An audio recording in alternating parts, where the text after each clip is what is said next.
एक बार भगवान श्री कृष्ण पांडवों के साथ बातचीत कर रहे थे।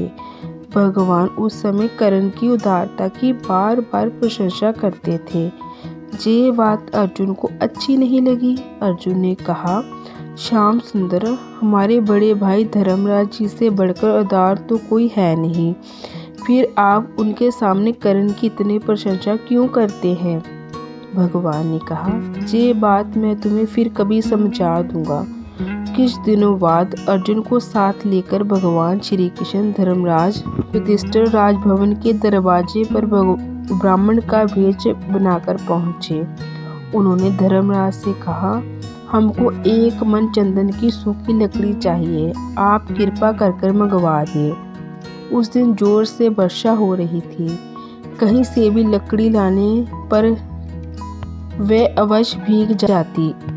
महाराज युधिष्ठिर ने नगर में अपने सेवक भेजे, किंतु संजोग की बात ऐसी कि कहीं भी चंदन की सूखी लकड़ी शेर से अधिक नहीं मिली।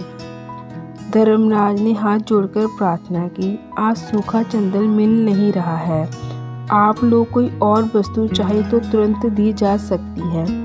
भगवान ने कहा, सूखा चंदन नहीं मिला तो ना सही, हमें कुछ और नहीं चाहिए।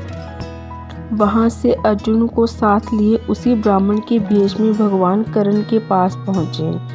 कर्ण ने बड़ी श्रद्धा से उनका स्वागत किया। भगवान ने कहा, हमें इसी समय 1 मन सूखी लकड़ी चाहिए। कर्ण ने दोनों ब्राह्मणों को आसन पर बिठाकर उनकी पूजा की। फिर धनुष चढ़ाकर उन्होंने बाण उठाया। बाण मार मार कर कर्ण ने अपने सुंदर महल के मूल्यवान कबाड़, चौखटे, पलंग आदि तोड़ डाले और लकड़ियों का ढेर लगा दिया। सब लकड़ियां चंदन की थी। ये देखकर भगवान ने कर्ण से कहा, तुमने सूखी लकड़ियों के लिए इतनी मूल्यवान वस्तु क्यों नष्ट की?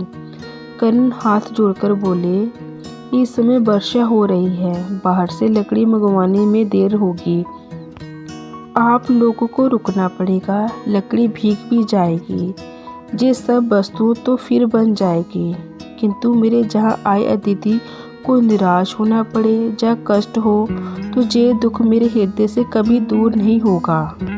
भगवान ने कर्ण को विजय होने का आशीर्वाद दिया और वहां से अर्जुन के साथ चले आए। लौटकर भगवान ने अर्जुन से कहा, अर्जुन देखो, जमराज धर्मराज युधिष्ठिर के भवन के द्वार चौखटे भी चंदन की थी। चंदन की दूसरी वस्तु भी राजभवन में थी, लेकिन चंदन मांगने पर भी उन वस्तुओं को दान देने की इजाज़त धर्मराज को नहीं आई और सूखी लकड़ी मांगने पर भी कर्ण ने अपने घर की मूल्यवान वस्तु तोड़कर लकड़ी दे दी। कर्ण स्वभाव से उदार है और धर्मराज विचार करके धर्म पर स्थिर रहते हैं।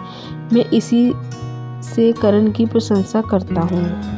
इस कथा से हमें ये शिक्षा मिलती है कि परोपकार, उदारता, त्याग तथा अच्छे कर्म करने का स्वभाव बना लेना चाहिए। जो लोग नित्य अच्छे कर्म नहीं करते और सोचते रहते हैं कि कोई बड़ा अवसर आने पर वे महान त्याग या उपकार करेंगे, उनको अवसर आने पर ये बात सूझती ही नहीं कि वे महान त्याग किया कैसे जाए। जो छोटे छोटे अवसरों पर भी त्याग तथा उपकार करने का स्वभाव बना लेते हैं, वे महान कार्य करने में भी सफल होते हैं। सो दोस्तों, मेरी ये कहानी आपको कैसी लगी कमेंट कर बताएं। ऐसी इंटरेस्टिंग स्टोरीज़ के लिए मेरे इस चैनल अनमोल हिंदी स्टोरी को सब्सक्राइब करें। धन्यवाद।